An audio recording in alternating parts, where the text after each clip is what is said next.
Hello દોસ્તો, જય જોહાર, જય આદિવાસી।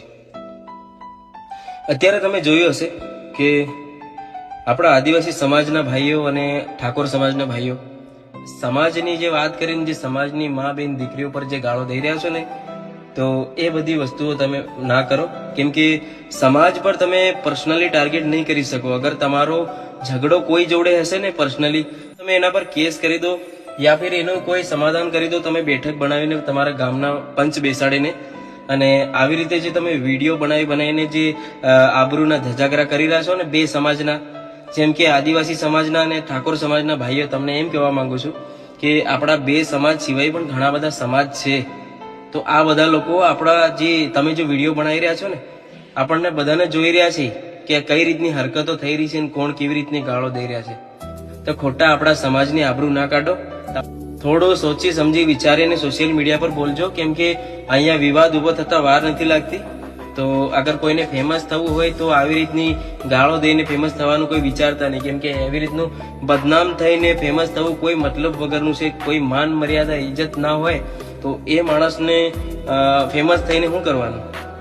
અને આ જે ગાળો દેવાનું જે તમે માંડ્યું છે એ તમે પ્લીઝ તમારો સમાધાન કરી દો અને આ બધું ગાળો દેવાનું બંધ કરો। અને અમુક લોકો પર્સનલી કહે છે કે રાહુલભાઈ તમે વિડીયો બનાવો, તો મારે પણ ગાળો દઈને વિડીયો બનાવવાનો? જય જોહાર, જય આદિવાસી। મારા તરફથી બધા ભાઈઓનો હું આવી ગયો સવેસમાં વાત લેવા। વાત કઈ પ્રકારની કઈ વિડીયોની પૂરી માહિતી, ખાસ કરીને વિડીયો લાસ્ટ તક દેખતા જો મારા ભાઈ। જે આગળ હું વિડીયો દેખ્યો રાહુલ ભુરિયાનો, તો મારા ભાઈ રાહુલ ભુરિયા વિડીયો બનાવતા આવડે તો જ બનાવજો મારા ભાઈ। જે સમાજની વાત આવે છે તો તમે કેમ આવરા ફરીને બહી જાઓ? કમેન્ટ લખી હોય કે ના બિચારે, અરે લખવી જ પડે ને કમેન્ટ, કેમ કે તમે એવા મોટા માણા મિલિયન તો ફોલોવર, મિલિયન સબસ્ક્રાઈબર લઈ રહ્યા, તો તમને કમેન્ટ નહીં લખે ત્યારે હું, તમને જાણ નહીં કરે ત્યારે હું, તે તમે વિડીયો બનાવો જાણ કરે ત્યારે વિડીયો બનાવે, તે પાછા આપણા સમાજના બારામાં નહીં શોષીને બનાવે, કંઈક બીજાના સમાજના બારામાં શોષીને બનાવો। તમે હેમ કેમ કરી દો એટલે મારા ભાઈઓ? જે સમાજનું ખાવશે, સમાજની અંદર રોશે, તો તમે કેમ નહીં જાણો? તમે એકવાર અહીં ભાગ રાખીને કામ કરીને જોવો, ભાગ રાખી અને કામ કરવા જાવ ત્યારે તમને ખબર પડે કઈ રીતની આ બધી હેલી થઈ રહી છે એમ સમાજની અંદર। તમે એકવાર ગુજરાતમાં આવો, ગુજરાતમાં વરાથી ભાગ રાખો, એક વરા ભાગ રાખીને પછી તમને માલમ પડે કે શું થઈ રહી છે આ આપણા સમાજની અંદર। તમને અવાજ ઉઠાવવા કે ત્યારે જાણ અવાજ અમારી ઉપર પાછા ઉઠાવે, જે આપણું ખાઈને આપણી ઉપર અવાજ ઉઠાવે। તમે હેમ કર્યા છે, બીજું કંઈ નથી રાહુલ ભુરિયા મારા ભાઈ, હેમ મતી કરજો।